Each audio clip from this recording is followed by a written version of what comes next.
Lanjut ke soal berikutnya. Di soal ini ada perempuan yang dia usianya 24 tahun dan prianya berusia 26 tahun. Baru saja menikah, datang ke bidan, ingin berkonsultasi tentang KB. Kemudian keduanya belum menginginkan kehamilan. Jadi dia ada di fase apa nih kalau begini? Ada di fase apa mereka, teman-teman? Ada pasangan yang usianya 24 tahun dan 26 tahun, dia belum menginginkan, ya berarti masuknya ke dalam fase menunda. Nah, di fase menunda, tadi kita sudah bahas, pilihan alat kontrasepsinya adalah yang bersifat reversible ya, atau kesuburannya cepat kembali. Tapi nggak ada. Jadi kita pilih yang mana nih yang hampir serupa maknanya dengan reversible?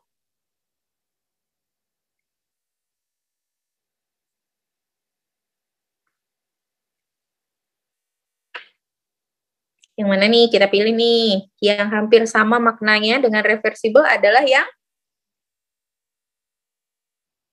C ya. Jadi kita pilihkan metode kontrasepsi yang efektif tetapi tidak permanen. Ya, tidak permanen itu dalam arti mudah kembali kesuburannya.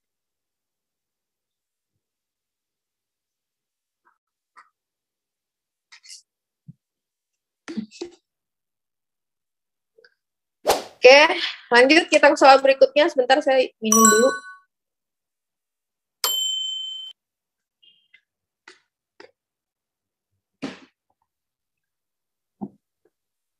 Yuk kita ke soal berikutnya. Di sini ada perempuan 30 tahun P3A1 datang ini menggunakan KB. Kehamilan terakhir dia mengalami KET dan telah menjalani laparotomi. Klien mengatakan bahwa ia tidak mau menggunakan IUD karena ingin hamil lagi dalam beberapa tahun. Apakah alat kontrasepsi yang bidan tawarkan kepada klien? Jadi kalau ada klien yang dia punya KET, harusnya dia pakai KB apa ya? Kalau ada riwayat KET. KET itu kan kehamilan ektopik terganggu, jadi hamilnya di luar rahim, ya, hamil di luar rahim. Kalau dia ada riwayat KET, berarti apa yang bisa kita tawarkan? KET atau kehamilan ektopik atau kehamilan di luar kandungan ini kan cenderung berulang ya teman-teman ya. Jadi ada peningkatan risiko. Kalau misalnya dia sekarang hamil pertama KET, hamil kedua tuh ada lagi risiko KET yang lebih tinggi dari kehamilan yang pertama. Nah, artinya untuk mencegah supaya KET-nya tidak berulang, maka alat kontrasepsi yang kita tawarkan apa?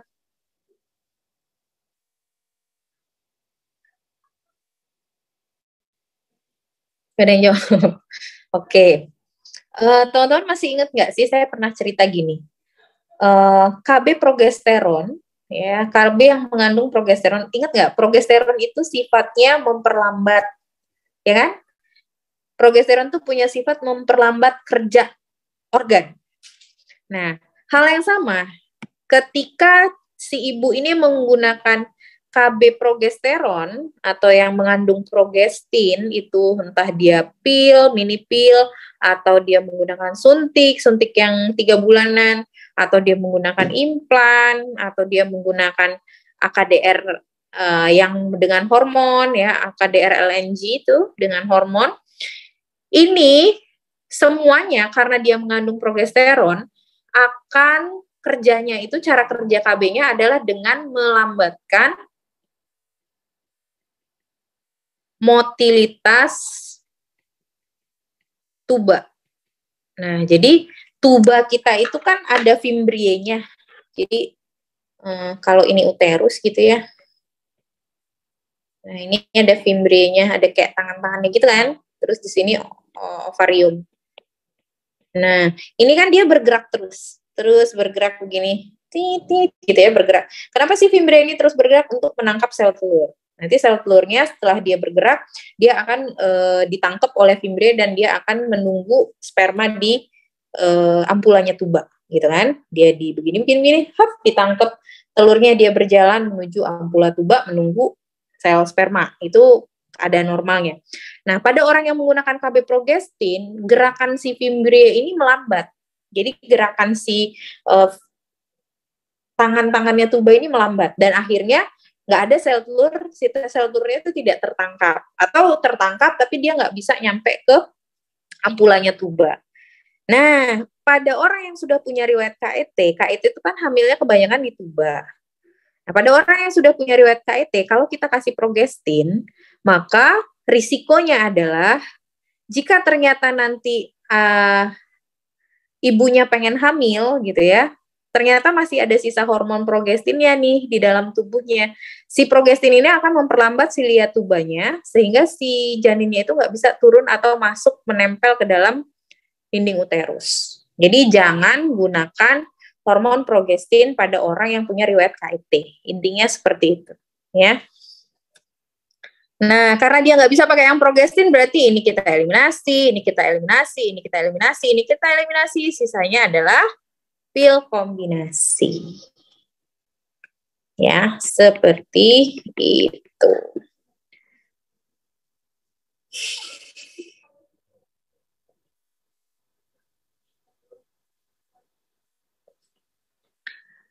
Lanjut kita ke soal berikutnya. Di sini ada soal perempuan 32 tahun mengatakan ingin mengganti alat kontrasepsi. Sebelumnya menggunakan suntik 3 bulan dan sekarang ingin menggunakan IUD. Saat ini ibunya belum haid.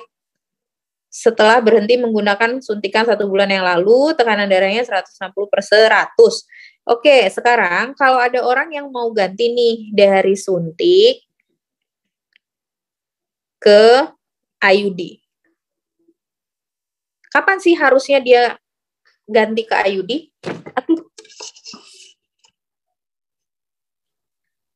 Boleh nggak dia langsung ganti ke IUD? Dan dia belum haid nih.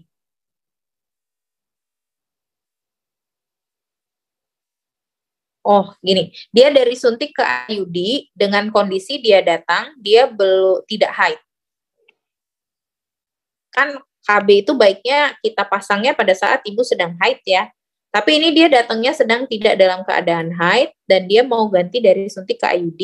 Dia juga tidak datang di jadwal suntikan. Karena kan harusnya kalau mau ganti itu sesuai dengan jadwal suntikan berikutnya ya. Misalnya dia harusnya suntiknya tanggal 13. Berarti tanggal 13 ini langsung kita pasangkan IUD. Tapi ini enggak, dia nunda dulu 1 bulan.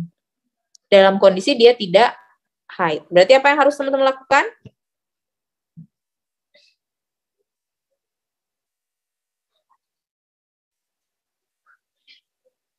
Yang harus kita lakukan adalah memastikan dulu kliennya tidak dalam keadaan hamil kan? Ya, jadi kita harus pastikan kliennya tidak hamil. Jadi kuncinya pokoknya ya, kalau misalnya dia mau ganti KB, ini saya hapus dulu ya.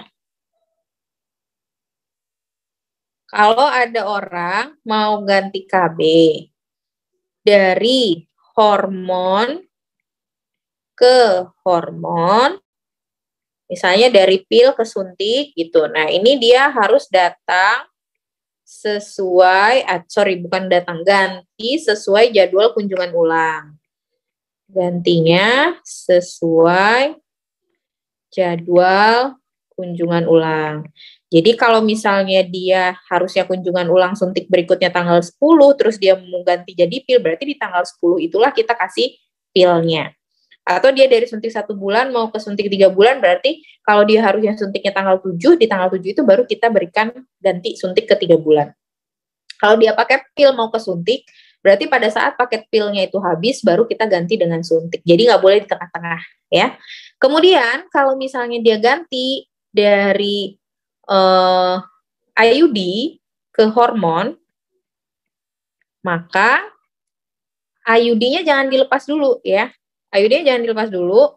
Yang harus dilakukan adalah minum dulu atau suntik dulu.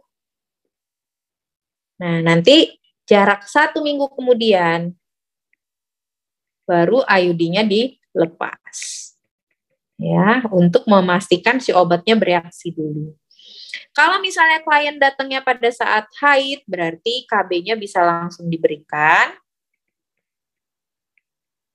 Tapi kalau misalnya dia datang dalam kondisi tidak haid, berarti kita harus PP test terlebih dahulu, gitu ya.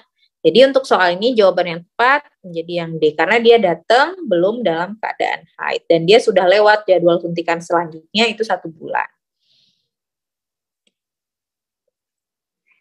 Lanjut kita ke soal berikutnya. Di sini ada perempuan yang dia usianya 24 tahun ya.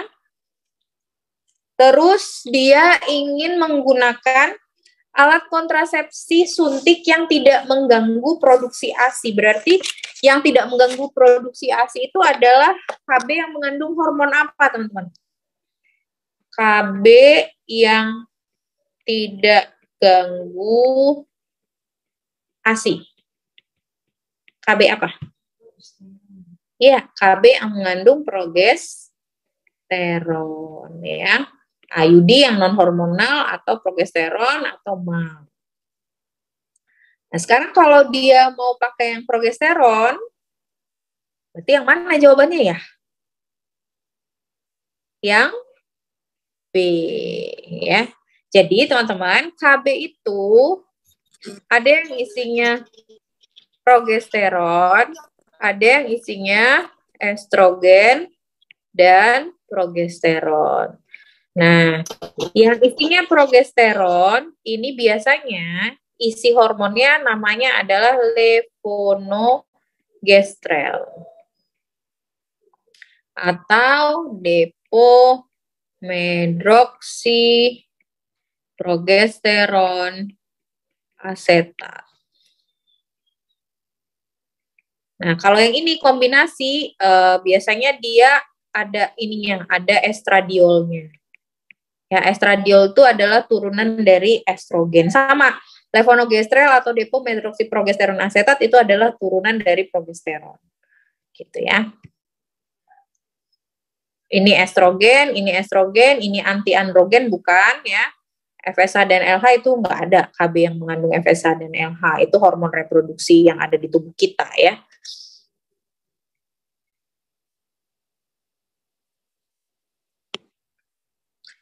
Oke, lanjut kita ke soal berikutnya. Di sini ada pasangan suami istri yang datang ke puskes untuk menggunakan alat kontrasepsi. Dia menikah 1 minggu yang lalu, belum siap punya anak karena suaminya masih bekerja sebagai pelaut dan pulang hanya 1 tahun sekali. Jadi dia di fase menunda nih ya teman-teman ya, di fase menunda kehamilan. Terus suaminya itu hanya pulang setahun sekali. Dan 2 minggu lagi suaminya akan pergi berlayar. Jadi teman-teman mau menawarkan apa? Tadi kalau kita mau ingat di fase menunda itu kan ada pilihannya pil sama IUD. Nah sekarang pertanyaan saya, apakah pil dan IUD cocok untuk konteks dalam kasus si klien kita ini? Karena suaminya hanya pulang 1 tahun sekali nih. Apa yang lebih cocok untuk ditawarkan?